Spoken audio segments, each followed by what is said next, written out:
Are you a loser? Or are you playing the loser's game? By playing the loser's game, you can actually become a winner. What am I talking about? Let me explain in this video. Please like or dislike the video or leave a comment below. That will allow me to produce better videos and more of them in the future. So I thought I'd do this video after a popular blog post that I did called The Loser's Game. And the premise of The Loser's Game is that you can win overall just by playing a very simple variation on a standard game. And I'll summarize it in the same way that it was summarized for me. And that was when I was playing tennis. After many years of not hitting a ball in anger across the tennis court, I decided to start playing again. And eventually the gym that I belonged to got a coach in. And he said, "Hey, Peter, stop. Why are you going for winners?" And I said, "Well, because I want to win." And he said, No. At this level, you're not going to play like a professional tennis player. You can't go for those shots. All I want you to do is to just get the ball back. Just focus on receiving, playing the ball back into the court, and make your opponent do the work." And he summarized it as the loser's game. And he said, your objective is not to win, it's not to lose. And you have to play the loser's game. And so I went off and researched and had a look at it. And sure enough, there was loads of research to summarize that at that level of sport at which I was playing, that was actually the way to do it. Let your opponent make a mistake, make them run around. They're going to make many unforced errors. And therefore, your objective is simply to get the ball back. And sure enough, my game changed fairly significantly. Now, the same thing applies in a trading market. The market's made up of many types of individuals and participants, especially in the sports market. You have just normal punters. They just want to get a bet on. They're not particularly price sensitive, so they'll take whatever price is available. You can benefit from that. But also in the trading sphere, people just do daft things. It's human nature. It's the way the mind works and the way that people attempt to trade. And also people often come into trading and they don't pay a great deal of attention in terms of feeling like it's a business. All they do is they jump in, they perform a certain type of strategy and then wonder why it doesn't work, or they buy an ebook or they watch a video or something and they're wondering what's going on there. Well, the fact is, publicly available information is available, well, as the name suggests, everywhere.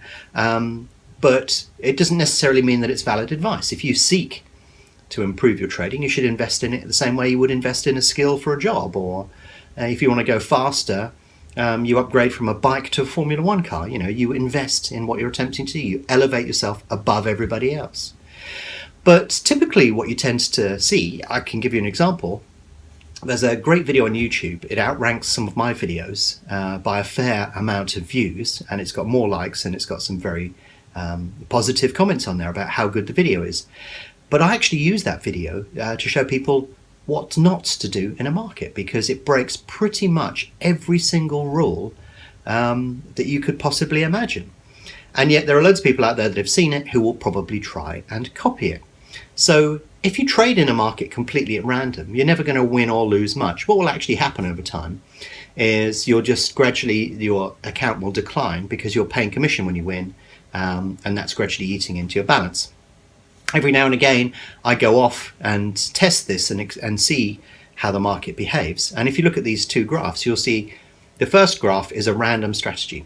So it doesn't win or lose a lot of money individually, but over a long period of time, gradually the account balance ebbs away as more and more commission is paid. Now, if we look at exactly the same set of races, but bring up the next graph, you can see it's going in completely the opposite direction. And all that I've done here is modified one element to avoid certain types of markets with the strategy that I was using. So applying the strategy blanket ends up at a loss, mainly thanks to commission. But the other one is ending up at a profit simply because I'm avoiding the most obvious errors. And this is what I suggest you do in the market, especially if you're starting out trading for the very first time. Your objective is actually not to make money. Your objective is not to lose it, or not to lose large amounts of it. Because even if you trade at random, you will get very positive trades that come out of nowhere. But you will also obviously get negative trades that aren't particularly beneficial. So your focus really is not to make money when you first start, it's to break even and to cut out the most obvious errors. Because everybody in the market is making those errors. Most people, the vast majority of participants in the market, overestimate their ability. And they haven't invested enough time, money or effort to differentiate themselves from the crowd. So all they end up doing is losing money over the longer term. And all you need to do to raise yourself above that is to start cutting out the most obvious errors. So when I first started on horse racing, that's what I did. I went into it, I just traded everything, and there were some obvious errors that I was making. So I just started to really focus in and say, well, why did that occur? And why did this occur? And then suddenly you begin to spot the pattern. You're thinking, okay, if I cut this out, my performance will go up a level. And sure enough, it did. And then you just build and build and build and build and build on that. So I actually think that trading is a loser's game as well, because the balls are bouncing backwards and forwards across the court. People are often going for winners. And all they're failing to forget is if you manage to stay in the game for long enough, then you're going to get a positive outcome anyway. And in fact, the line that you need to cross to get positive is much smaller than people would ever imagine. At the end of the day, if you trade at random, you're going to get random results, but that will be random positives and random negatives, and the two will cancel each other out. But if you focus in on a couple of things and you cut out the most obvious errors, then that's the fastest way to make progress. You can worry about the really big trades at some other point in the future, but certainly when you're starting out or you're trying to build a strategy in a new sport, the best thing to do is to trade it at random, look at where the biggest losses occur, understand why they occur, and then start cutting them out.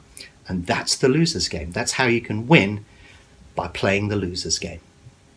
Click here to subscribe to our YouTube channel. You'll get instant notification of new videos as they're released.